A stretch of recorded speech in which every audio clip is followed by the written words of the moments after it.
A laugh echoes from the gallows, mocking death itself. Welcome to Fabled Codex. I am your host, Mithrin. Comment below and share where you're watching from. Your words make this mystery even more alive. Now, let's begin.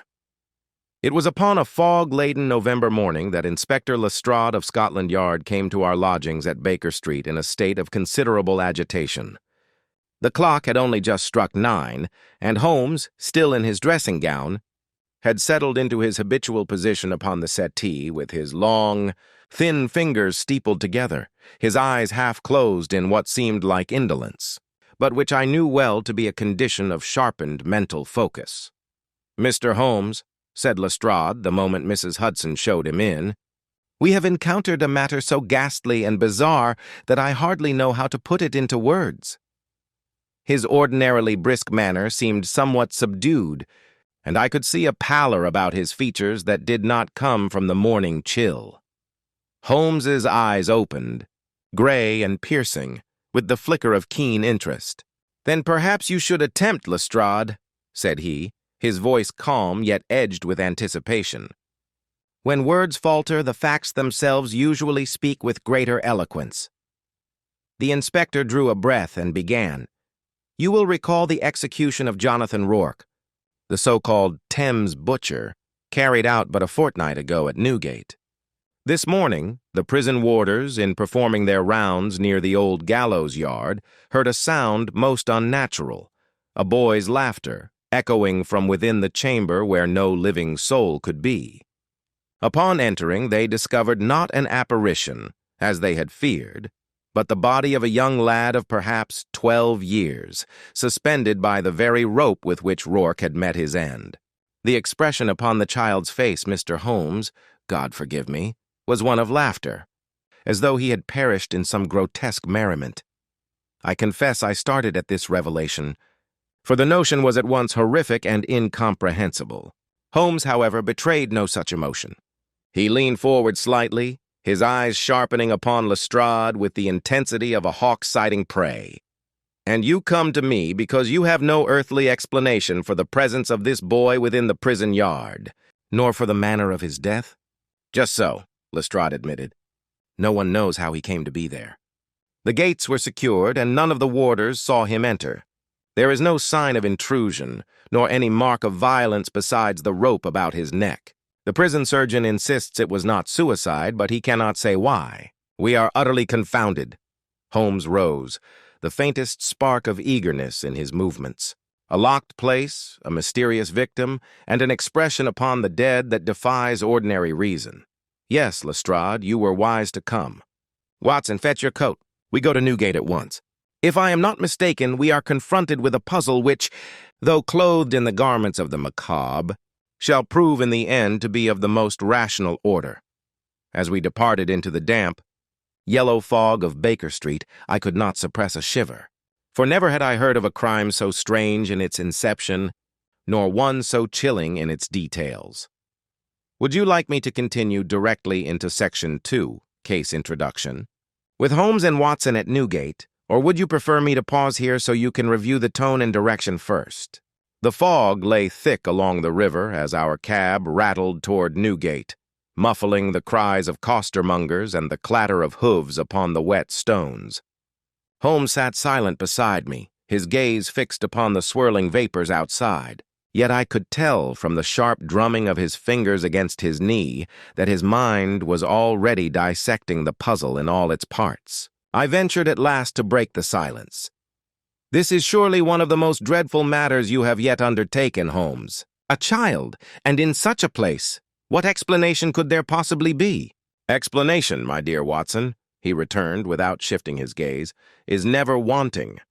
It is only the observer who fails. The question is not whether a reason exists, but whether we are keen enough to perceive it. You will recall the fate of Jonathan Rourke, a notorious cutthroat, hanged amid no small measure of public satisfaction. Yet, as with all such executions, there are sympathizers and enemies alike lingering in the shadows. A boy's death in the very gallows yard. This is no chance occurrence. It is design, masked with a grotesque theater." Lestrade gave a grunt of impatience from across the seat. "Well, You will soon see it for yourself, Mr. Holmes, and perhaps you'll conjure some order out of this bedlam. I tell you frankly, my men are rattled. The notion of laughter upon the face of the hanged, it's not natural. Holmes at last turned his sharp profile toward him, a flicker of disdain crossing his features. Nature, Inspector, is rarely so obliging as to conform to our limited notions of it. Laughter, grimace, or rictus, it is all but muscular contraction, given the right stimulus. The important matter is not the expression, but how and why the boy came to be there at all. We arrived at the prison gates, where the soot-darkened walls loomed like some monstrous sentinel in the fog. Admittance was swift, for Lestrade's presence lent authority, and we were soon conducted to the gallows yard. A raw wind swept across the enclosed space, carrying with it the faint stench of hemp and damp stone. At the far side stood the scaffold, grim and familiar, its rope dangling like the finger of doom. Upon the ground below lay a stretcher, draped in canvas, attended by a warder whose face betrayed unease. Holmes advanced at once, his long strides carrying him to the stretcher. With a nod, he pulled back the covering, revealing the small figure. The boy could scarce have been 12, his limbs thin beneath a coarse shirt and trousers. His face, dear God, was frozen in an expression of ghastly mirth, the lips drawn back, the teeth bared as though mocking death itself. Holmes bent low, his keen eyes darting from rope-mark to garment, from fingernails to the worn soles of the boy's boots. He sniffed at the cloth, then touched the small hands with surprising gentleness. I saw his nostrils flare slightly as though some faint odor had reached him, though he made no remark. "Time of death?" he asked crisply. "Likely in the night, sir," replied the warder. "No sound, no stir until the laughter this morning." Holmes straightened, his face unreadable. He stepped past the body, mounting the scaffold itself. There he examined the beam, the rope, the mechanism of the trap, his long fingers tracing every join and fiber. At one point he paused, leaning close to a roughened portion of the wood, then produced his lens to inspect it minutely. His lips tightened, and he gave a small, satisfied nod. "You see nothing amiss, Watson?" he asked over his shoulder. I ascended to join him, though my medical eye was untrained in the mechanics of such a contrivance. Nothing beyond what one would expect in such a place. A rope, a beam, worn by use. Holmes gave a faint smile. "Precisely, my friend. Nothing beyond expectation, save for the fact that this particular rope was treated. Do you not perceive the faint gleam upon the fibers? A residue, no doubt unnoticed by our good warders, but unmistakable to the trained observer. A solution of some kind. Later we shall test it." Lestrade shifted impatiently below. "Then you think the boy was placed here deliberately?" Holmes descended the steps, brushing dust from his fingers.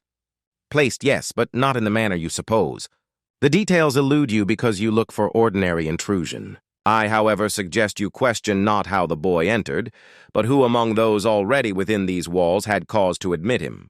The key to this mystery lies not in the rope alone, but in the purpose for which the gallows was chosen."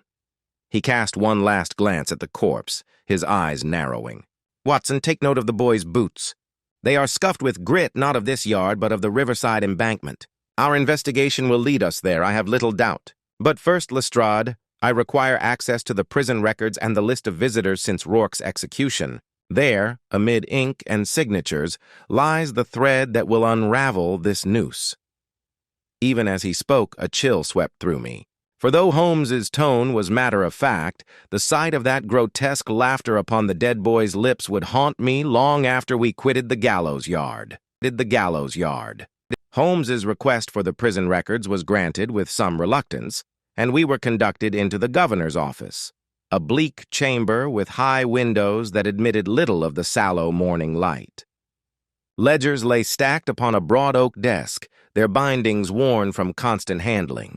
The governor, a portly man with a florid face, received us stiffly, though at Lestrade's prompting he brought forth the register of visitors. Holmes seated himself without ceremony, leafing rapidly through the pages with the practiced eye of one who reads not words but patterns. His gaze darted across columns of names, dates, and signatures, pausing only long enough to let his long forefinger rest upon an entry before moving on. "Remarkable," He murmured more to himself than to us. How much men betray in the flourish of a pen? A tremor here, a hesitation there, it is the map of character itself. Observe, Watson, this curious hand. Bold strokes, but inconsistent spacing, betraying nervous haste. Yet look 2 pages earlier, the same name repeated with steadier form. A man who sought to disguise his composure on one occasion, though he failed in the attempt. Lestrade leaned over his shoulder with a frown. A William Ketteridge. He came twice in the days before Rourke's hanging. Once to deliver food parcels, once to see the condemned. Nothing suspicious in that? Holmes's lips curved in the faintest of smiles. On the contrary, it is often the least suspicious element that requires our greatest scrutiny. Tell me, Governor, who is this Ketteridge? A charity clerk, sir, replied the official. One of those who come to bring alms and tracts to prisoners. Been about his work for some years. Harmless fellow by all accounts. Holmes closed the ledger with a decisive snap. Harmless is a word often employed by those unwilling to look beneath the surface. Let us set Mr. Ketteridge aside for the moment, but not too far aside. Now, as to the boy, what means of identification have you? None as yet, Lestrade admitted. No papers, no family come forward. His clothing is of the poorer sort, but not rags. Likely a street boy, perhaps an errand lad. Holmes rose swiftly, his cloak stirring like the wing of a bird. Then we must seek where such boys dwell. I noted the grit upon his boots. Coarser than the soil of this yard, flecked with tar and salt. It speaks of the riverside, most probably the wharves near Wapping.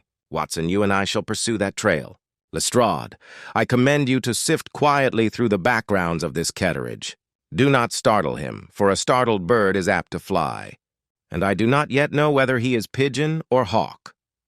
We quitted the prison shortly thereafter, and the cab carried us eastward through the winding streets until the air grew rank with the odor of tar, fish, and stagnant tide. The fog hung lower here, mingling with the smoke of countless chimneys, and figures moved like shadows along the wharves. Holmes alighted with energy, scanning the ground with swift glances. His cane touched a patch of damp grit, lifting particles to his keen eye. He rubbed them between thumb and finger, sniffed, and gave a short nod. Exactly so. The very composition matches that upon the boy's boots. We are upon his trail, Watson. We pressed further among the warehouses and alehouses that crouched like disreputable sentinels along the river. Holmes moved with purpose, pausing now and again to question a dockhand or a ragged child who lurked by the alleys. To each he presented not sternness, but a certain sharp sympathy, as though he knew instinctively how to draw truth from reluctant lips. At length, a scrawny girl with a tangle of fair hair whispered to him in tones I could not catch. Holmes listened, placed a coin in her grimy hand, and returned to me with eyes alight. The boy's name was Thomas Pell, he said in a low voice, a runner for the Watermen, known among the children of this quarter. He was last seen but yesterday, carrying a message for a man described as tall, spare, with a peculiar stoop of the shoulders and a black bag. This man, Watson, escorted him toward the direction of Newgate and was not seen again. Does that description strike you? I frowned in thought but could not place it. Holmes, however, gave a thin smile, almost of triumph. It strikes me most forcibly, for it corresponds with a figure I observed in the prison ledger, our friend William Ketteridge. The stoop, the bag, even the nervous hand of his writing all speak the same tale. There is design here, Watson, a design that links the gallows of Rourke to the laughter of this poor boy. But what form that design takes, whether vengeance, fanaticism, or some darker humor, we have yet to uncover. We turned back toward our cab, the fog pressing close about us like a living thing. Holmes's eyes gleamed in the dim light, and though he spoke little, I could sense the intensity of his thought. The game, I knew, had well and truly begun. Holmes directed the cabman to return us to Baker Street with the urgency of a man who wished to gather his thoughts in solitude. Yet his silence along the way was not one of abstraction, but of restless calculation. I could see his eyes shift from window to floor and back again, as though the fog without mirrored the fog within, which he sought to pierce with the sharp blade of reason. At last, as we drew up before our familiar door, he broke the silence. Watson, every link in this chain has thus far pointed us to deliberate orchestration. The boy Pell was enticed not by chance but with purpose. The description given matches Ketteridge too precisely to be dismissed, and the fact of his repeated visits to Rourke at Newgate suggests that our charity clerk is moved by motives other than piety. The rope's residue, too, that is the heart of it. There lies an element which, when identified, will tell us much. We ascended to our sitting room, where the fire had burned low and the air was still faint with the morning's tobacco. Holmes lit his lamp, spread a sheet of white paper upon the table, and shook a few fibers he had secreted from the gallows rope across its surface. Producing a vial from his chemical shelf, he dropped a clear fluid upon the fibers, which instantly darkened to a faint green. "As I suspected," he murmured. "A tincture of belladonna diluted. Its properties are well known to cause spasms and unnatural muscular contractions at the moment of death." The grotesque laughter, Watson, was no laughter at all, but the hideous mask produced by a poisoner's art. I stared at him in dismay. "You mean the boy was murdered by design, his body staged upon the gallows to suggest some ghastly parody?" "Precisely. And we must ask ourselves to what end. The answer lies, I suspect, in Jonathan Rourke. His execution is not the end of this tale, but its beginning. What ties bound Ketteridge to the condemned, and why desecrate the gallows with so dreadful a jest? There is purpose in it, though cloaked in horror." He paced the room rapidly, his hands clasped behind his back, the smoke from his pipe curling about his hawk-like features. "Consider, Watson, the boy Pell, an errand runner, entrusted with a message. For whom? For Ketteridge, who uses the innocent as his courier, the gallows itself chosen as stage, belladonna as the instrument, chosen not for ease but for effect. It is theater, Watson, theater of the macabre. We must learn the audience for whom this spectacle was performed." Our deliberations were interrupted by a knock at the door, and Mrs. Hudson entered with a note delivered by hand. Holmes tore it open, his eyes flashing as he read. He handed it silently to me. The message, written in a cramped and uneven script, read, "He who laughs last laughs best. The rope remembers and justice is not ended. Look to the river if you seek the truth." The words chilled me, though Holmes only gave a sharp exclamation of satisfaction. "Just so. Our adversary taunts us, but in doing so he narrows the field. This is no random cruelty, but a vendetta executed with theatrical flourish. The river, Watson, yes, that will be our next path. And mark you, the hand is the same as that which signed Ketteridge's name in the ledger." Our quarry grows bolder. He folded the note with care, placing it in his pocketbook. "We must prepare, for I foresee that the river will yield not only answers but dangers. If our man has played one act already, he will not hesitate to stage another." The firelight flickered across his sharp features, and I felt the familiar mixture of dread and admiration. For though Holmes treated the matter as a problem of logic, to me it bore the weight of something darker, a mind that found amusement in death and mockery in justice.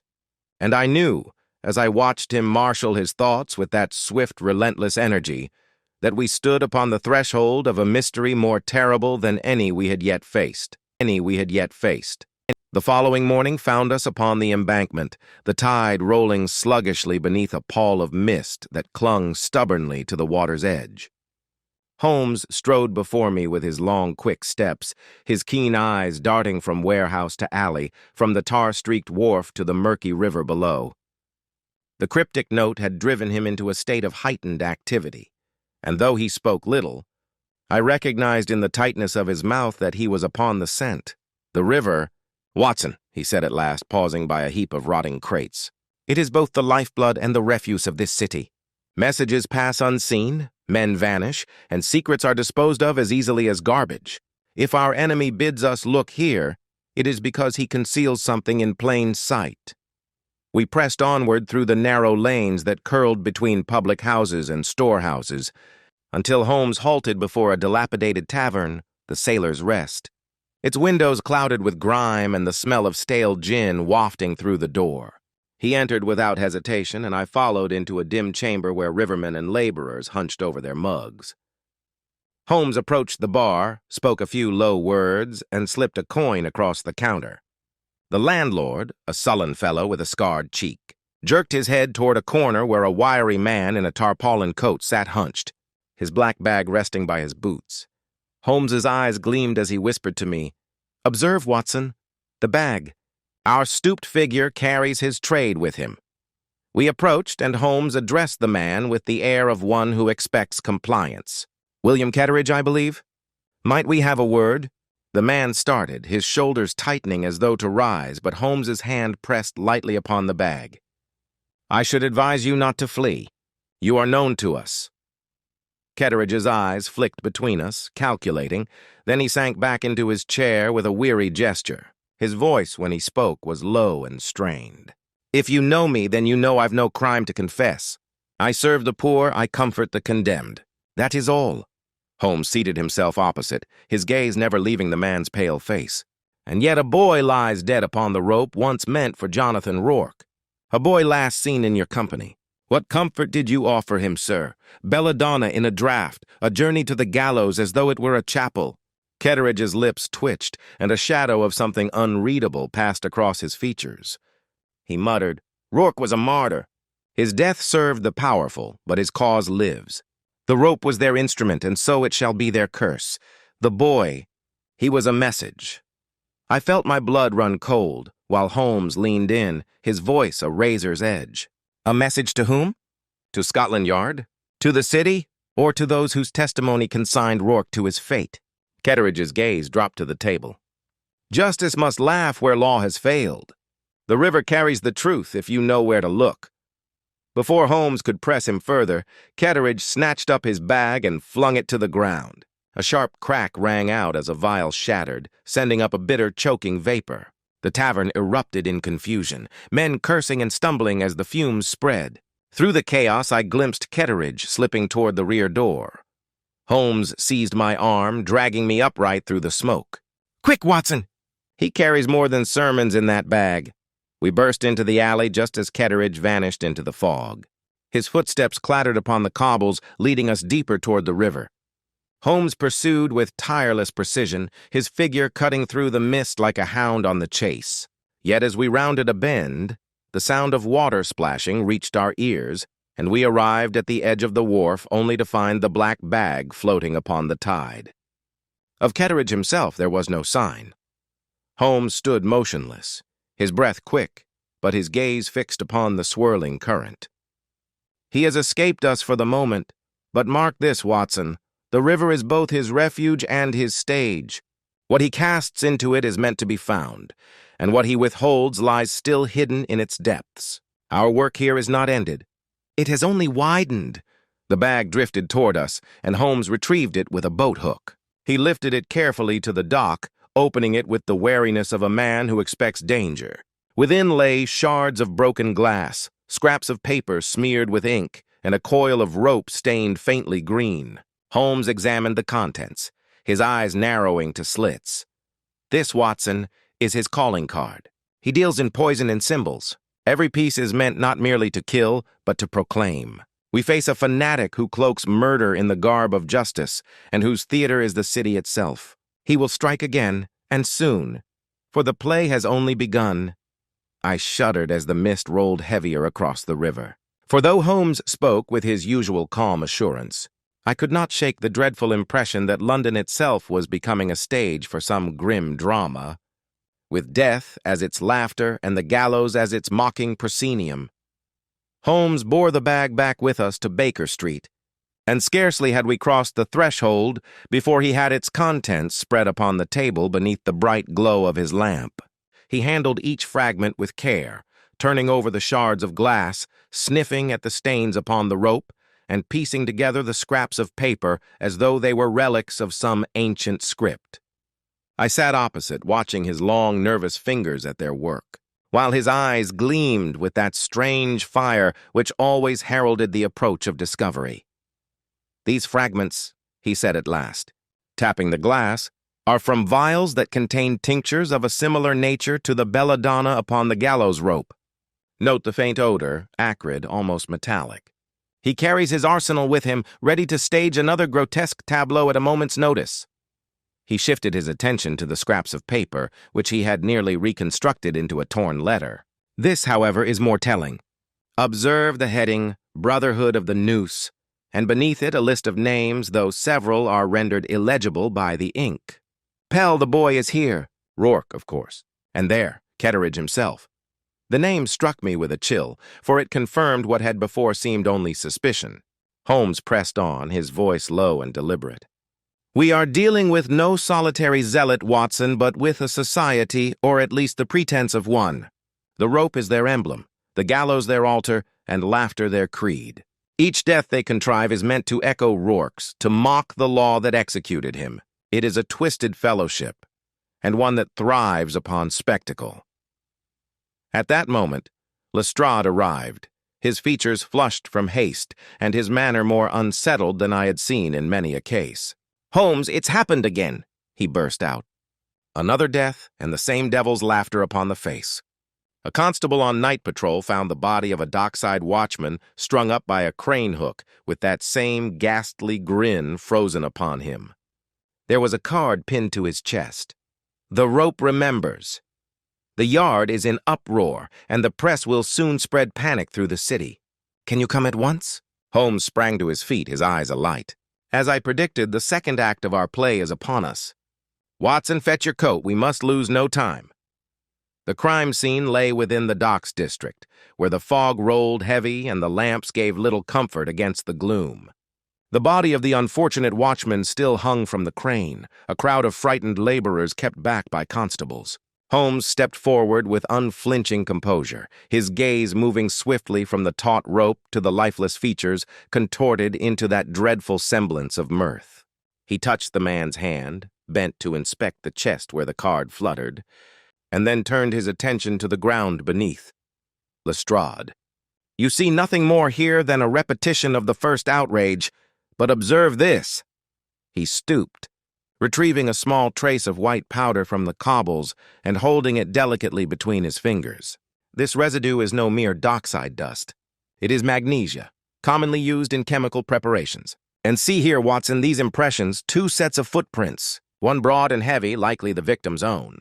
The other lighter, with a distinct outward splay of the left foot. Our friend Ketteridge leaves his autograph in more ways than one.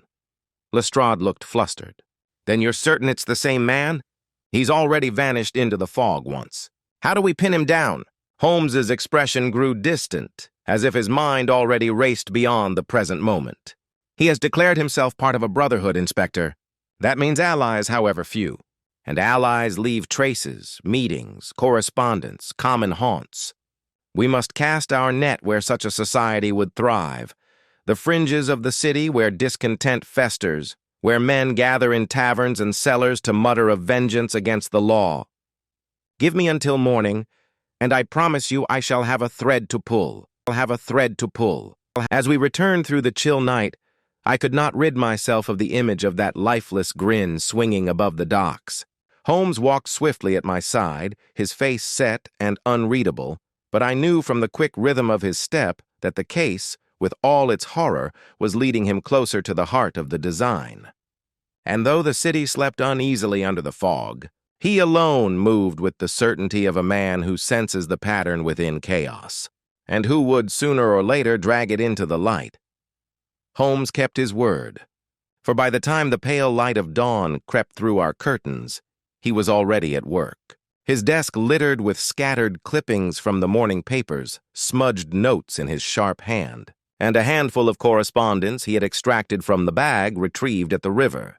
His pipe lay cold beside him. The keen activity of his mind seemed to burn without the need of its usual stimulant. I had slept but little, my thoughts haunted by the grin upon the dead watchman, yet Holmes looked as if the night had restored him rather than drained him. Watson, he said briskly, I have pieced together a preliminary map of our adversary's movements. The so-called Brotherhood of the Noose is not the figment of one man's lunacy. There are at least 3 names legible upon these scraps: Pell, Ketteridge, and a certain Elias Druitt. A 4th is half destroyed, though I fancy I shall reconstruct it with further effort. Druitt, I discover, was dismissed from a chemical works in Limehouse a year past for theft of compounds. His name has since appeared in reports of political agitators who gather in taverns along the Ratcliffe Highway. If our fanatic society exists, Druitt is likely its chemist, and Limehouse its breeding ground. I was about to respond when a sharp rap came at the door. Lestrade entered, his manner harried but hopeful. "Holmes, I bring news. We've traced Ketteridge's lodgings. He kept rooms in a boarding house off Shadwell, but when we searched them last night, we found only papers burned in the grate and bottles scattered about.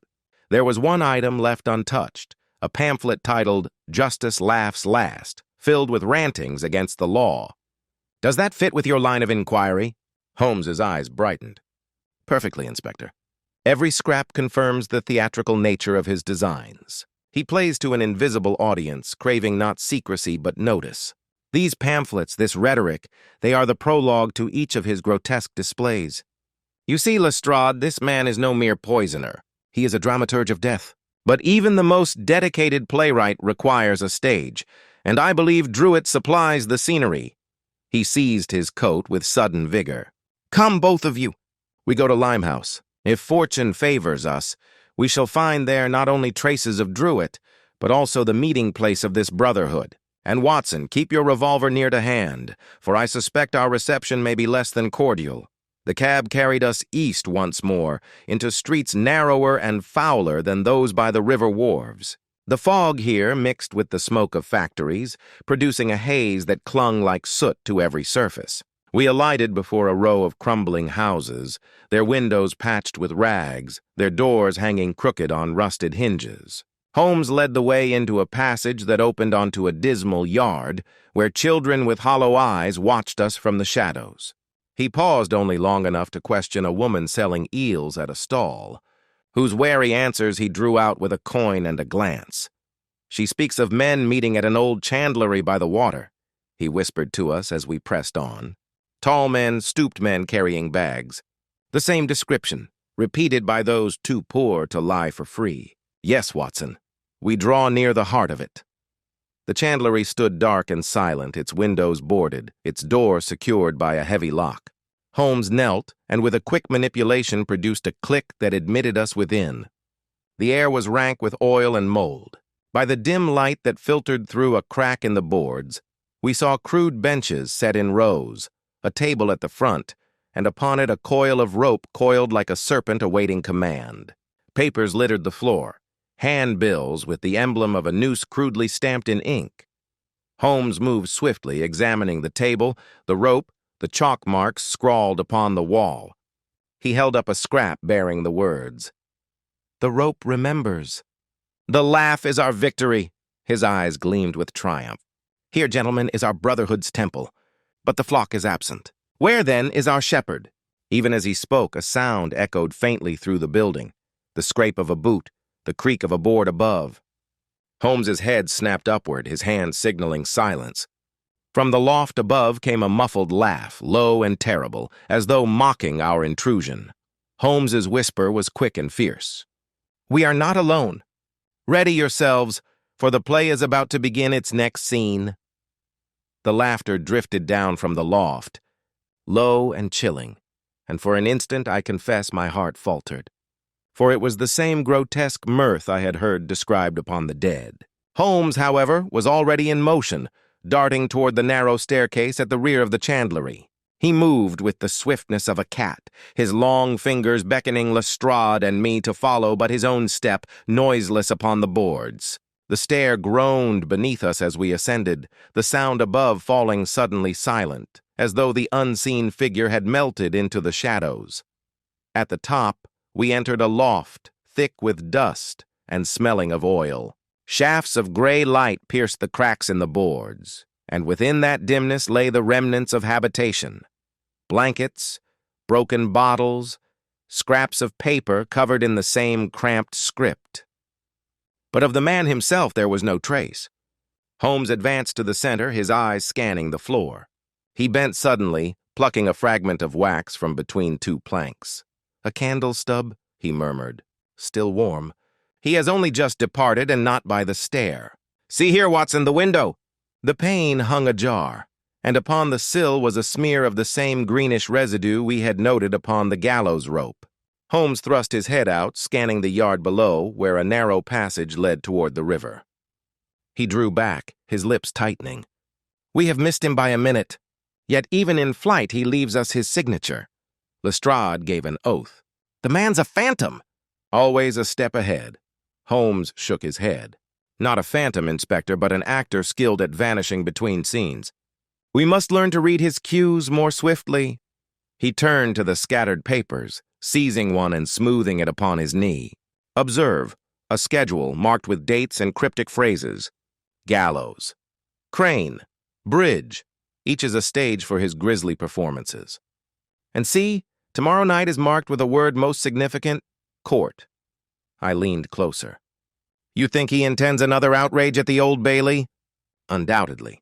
Where better to mock the law than in its very seat of judgment? And if tomorrow is his chosen hour, we may yet turn his drama upon him. We quitted the chandlery swiftly, Holmes carrying the incriminating papers in his pocketbook. As we emerged into the fog, a ragged boy darted across our path, pressing a folded note into Holmes's hand before vanishing into the alleys. Holmes unfolded it without breaking stride, and his features sharpened as he read. The note bore but one line. The rope remembers, watch the judge laugh. Holmes thrust the slip into his coat. The message is plain enough.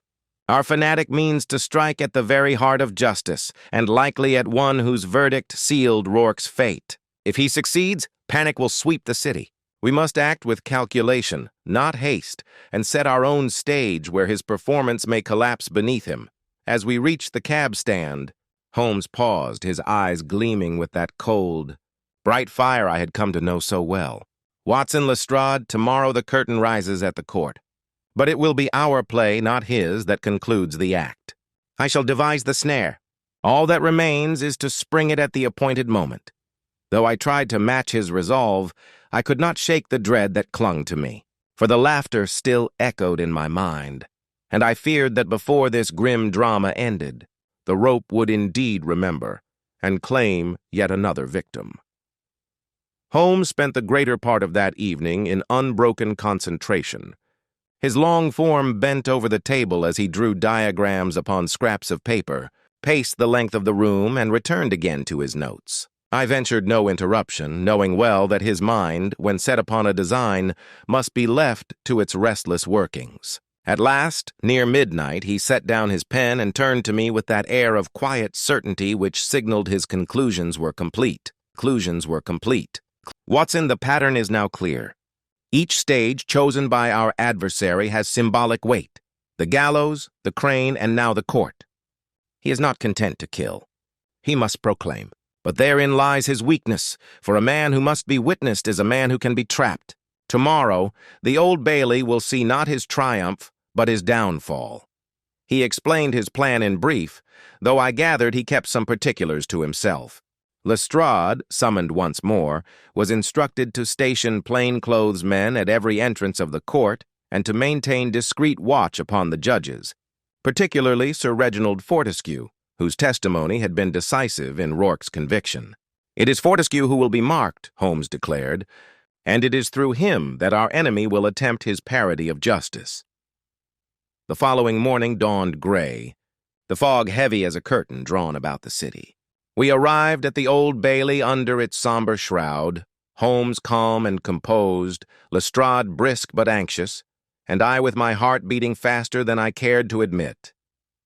Within the court the air was tense, for word of the recent outrages had spread, and every man seemed to sense that the shadow of the Brotherhood hovered near.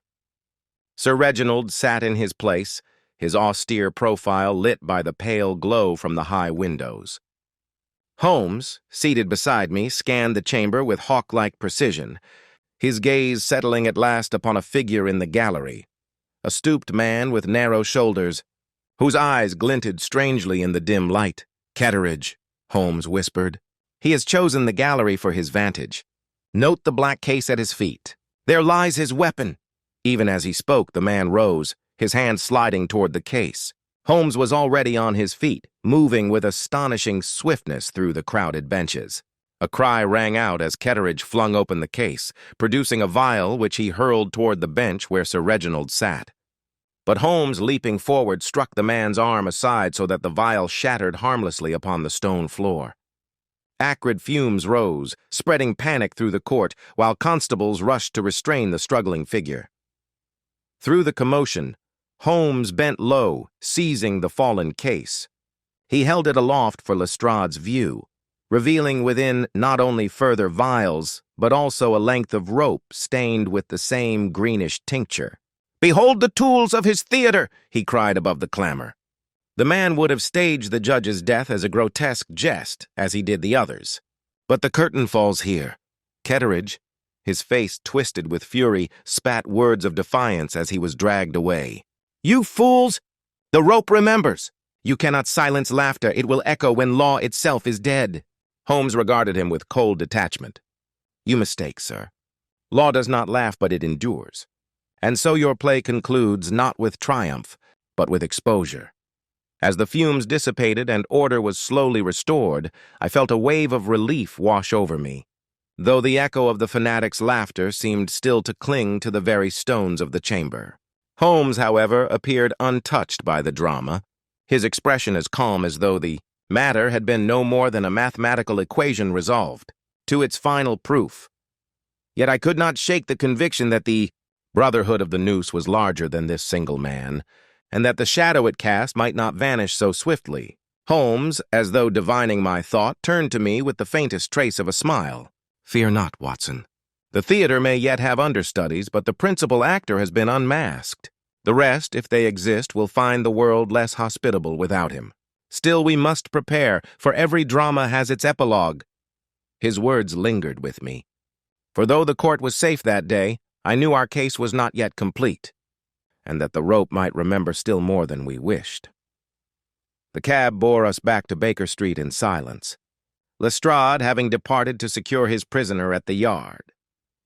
I watched Holmes from the corner of my eye, noting that though his composure remained unshaken, his fingers tapped restlessly upon his knee, and his gaze seemed fixed upon some unseen calculation.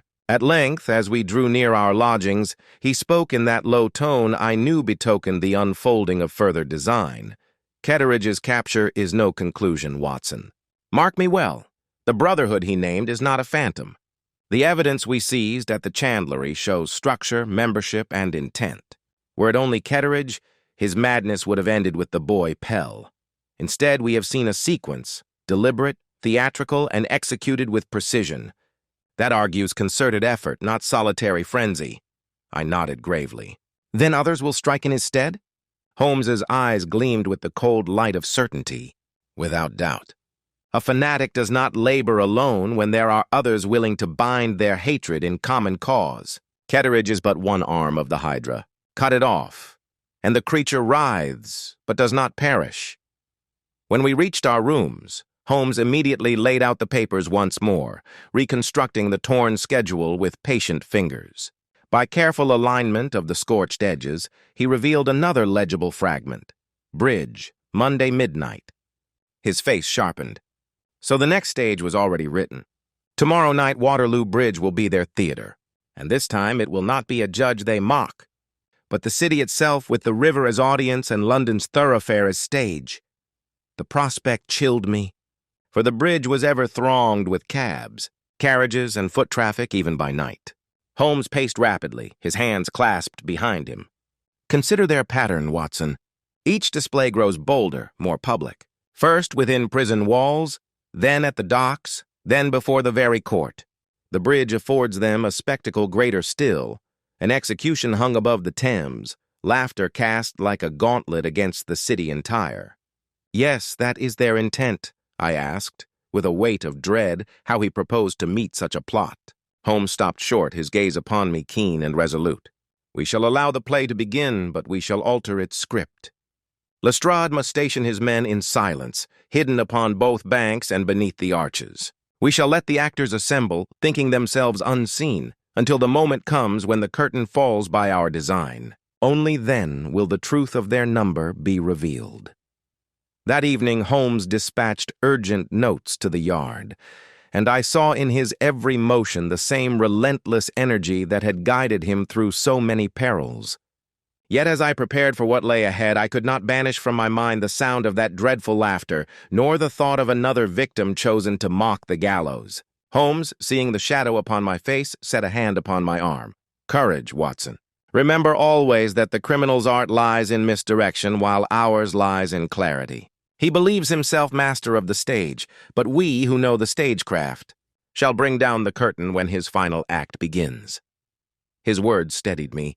Yet as the fog thickened beyond our windows and the city sank into uneasy slumber, I felt keenly that we stood upon the brink of the case's darkest hour, when the rope would once more be tightened, and when Holmes must gamble all upon his genius to prevent laughter from ringing out across the Thames.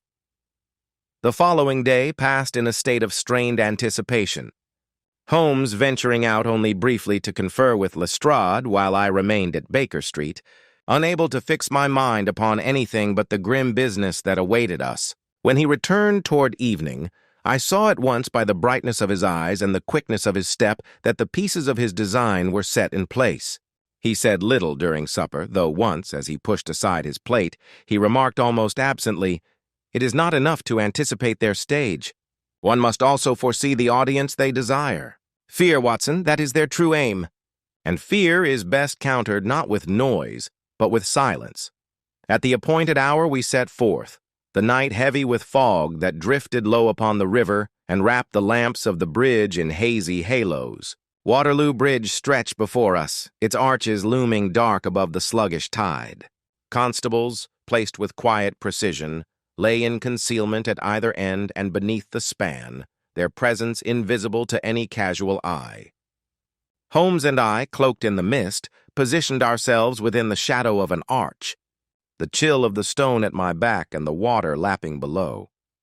Time moved with a torturous slowness, until at last footsteps echoed faintly along the bridge above. Holmes's hand touched my sleeve, bidding silence. We heard voices, low, hurried, and tense, and then the scrape of wood as something heavy was drawn across the stones. Peering upward through the mist, I discerned the outline of a beam, hoisted and fixed against the parapet. From it dangled a rope, its fibers glistening faintly as if anointed with the same sinister tincture. Figures moved within the fog, 3 at least, perhaps more. One bent over a bundle upon the ground. My breath caught as I realized it was a man, bound and gagged, struggling feebly against his captors. Holmes's whisper came sharp and close to my ear. "The victim is chosen already. Likely a watchman or some unlucky soul seized to serve their symbolism. Patience, Watson. Another moment, and we close the net." The leader, his stooped shoulders unmistakable even in silhouette, raised his arms as if conducting a performance. His voice, though muffled by the fog, carried with dreadful clarity. "Brothers of the noose, the rope remembers. As Rourke swung, so swings all who bow to false law. Let laughter be our triumph." A ripple of ghastly mirth answered him from his companions, echoing strangely over the water. Holmes's hand lifted in signal, and from both ends of the bridge shadows sprang into motion. Constables surged forward, their whistles shrilling, while from below others clambered swiftly up the piers. For an instant the Brotherhood stood transfixed, their ritual interrupted, then chaos broke loose.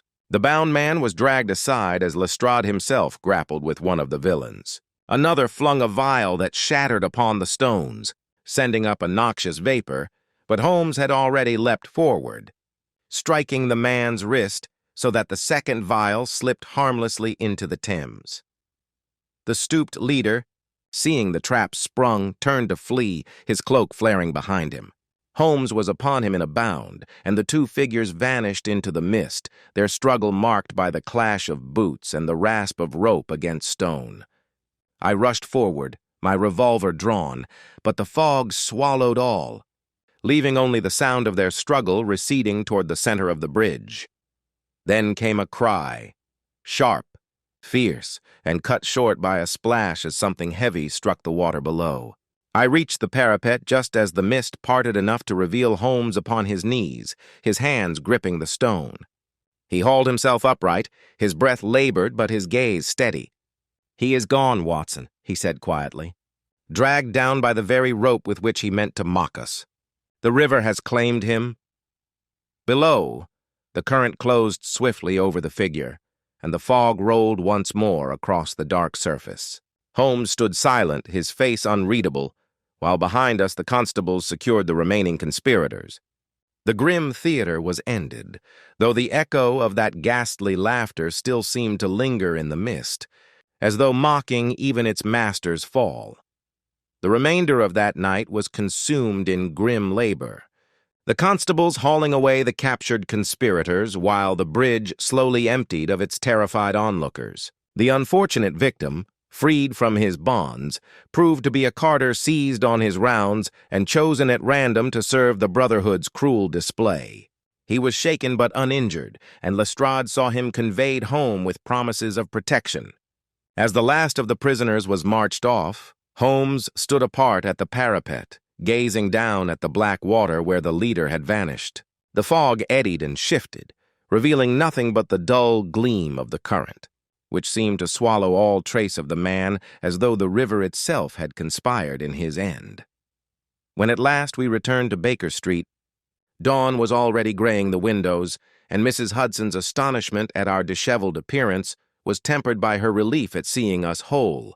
Holmes cast off his cloak, its hem dark with river water, and threw himself into the armchair with a weariness that showed only in the slackening of his long fingers. Yet his eyes remained bright, fixed upon the fire as though still retracing the night's events. "Watson," he said after a long silence, "there is a curious justice in the manner of that man's end. He fashioned the rope into an instrument of terror, and it was by the rope that he himself was undone. And yet I find little satisfaction in it, for such men are but the voice of a deeper discontent. The brotherhood of the noose may wither without its leader, but the soil that nourished it remains.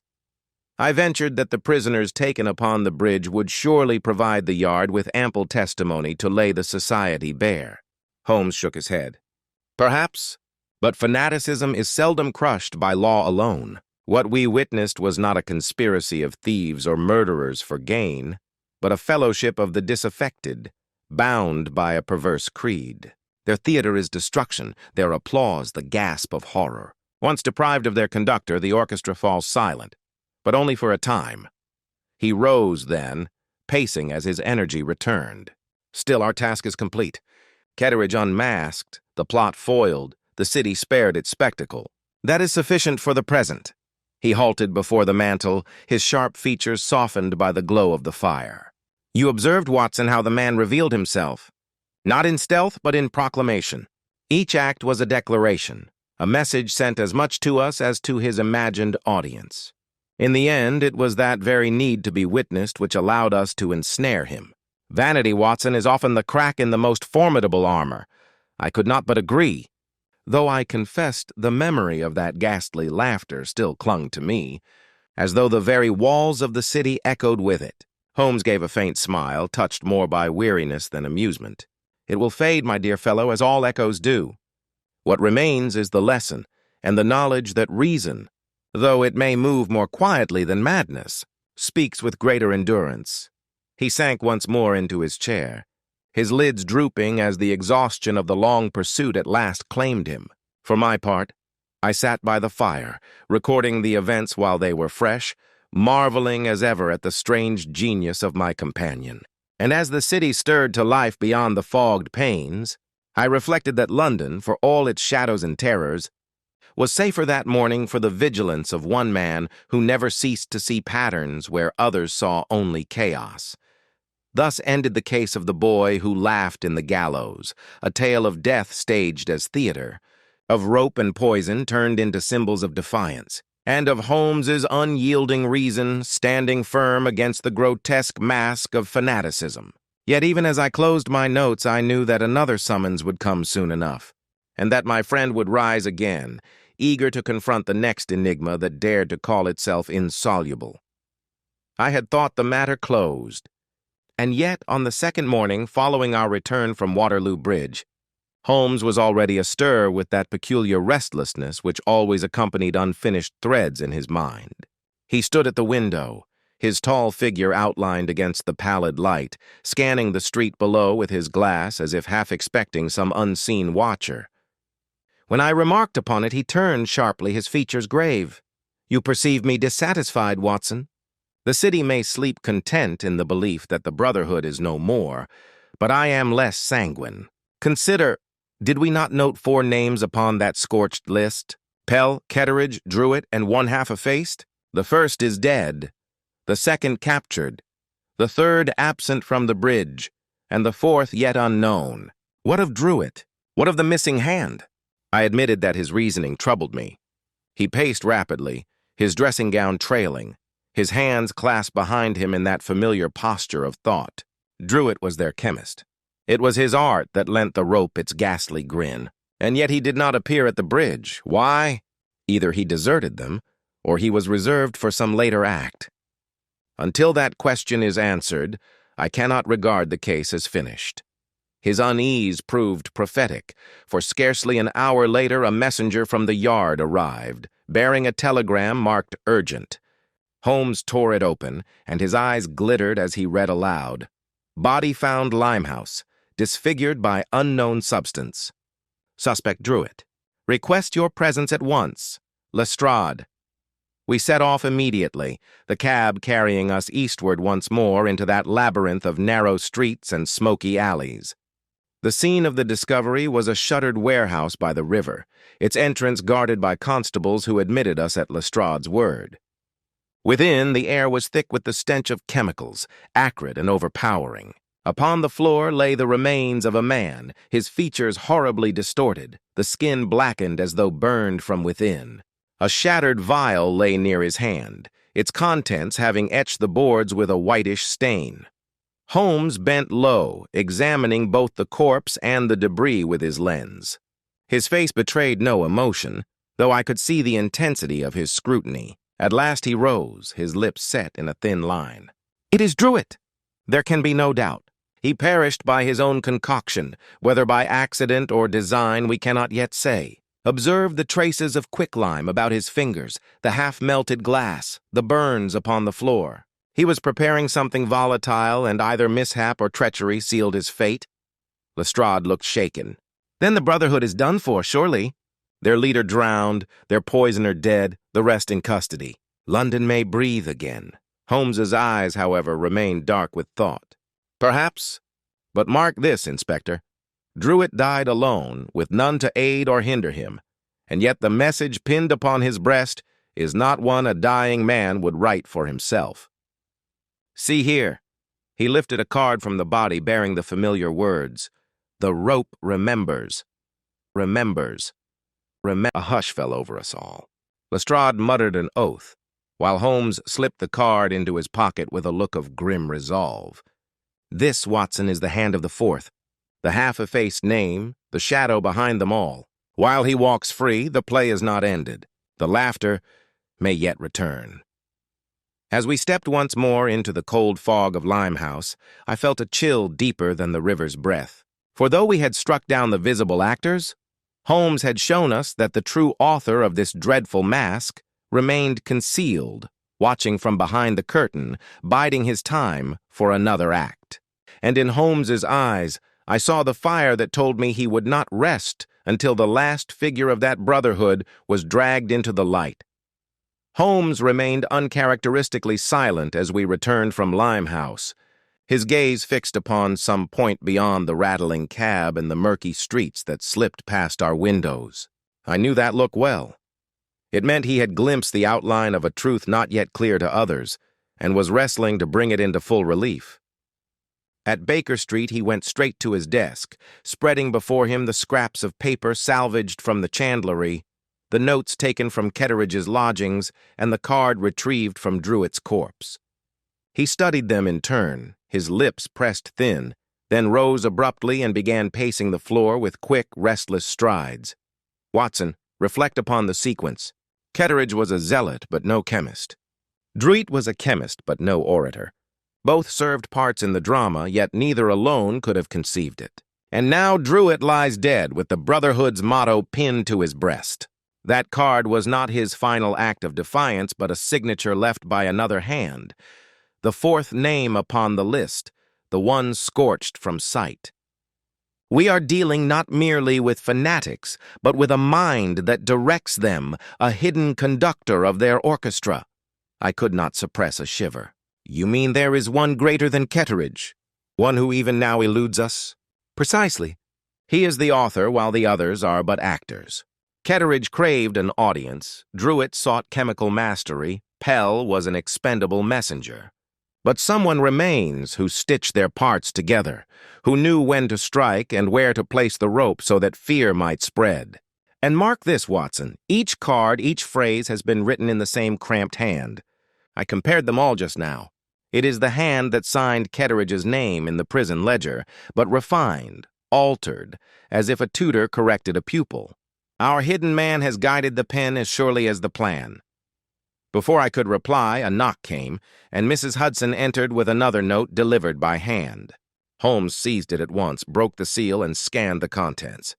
His eyes lit with that dangerous brilliance I had come to dread as much as admire. As I thought! Listen, Watson, the rope remembers still. Come to the place where law was born and hear its laughter echo. Midnight.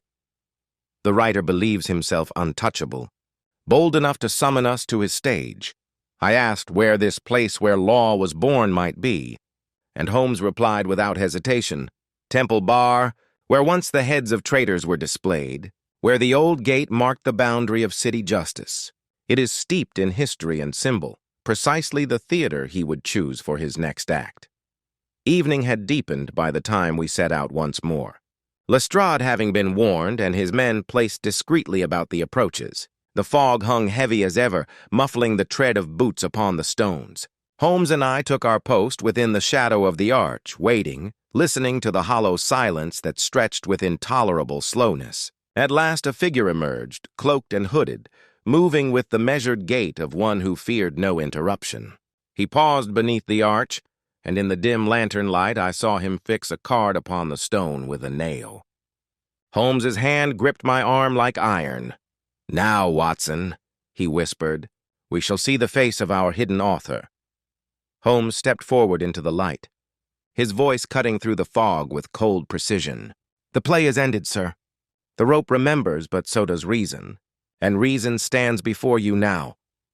The cloaked figure turned slowly, and though his hood still shadowed his features, I felt the air itself tighten with suspense. Here, at last, was the unseen hand, the fourth name, the true architect of the laughter in the gallows.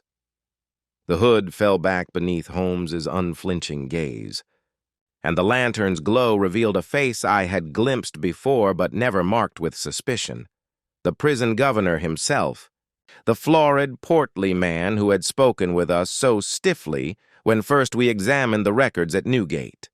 His countenance, now stripped of its mask of authority, bore the hard lines of fanatic zeal, and in his eyes burned the feverish conviction that had animated all the Brotherhood's acts.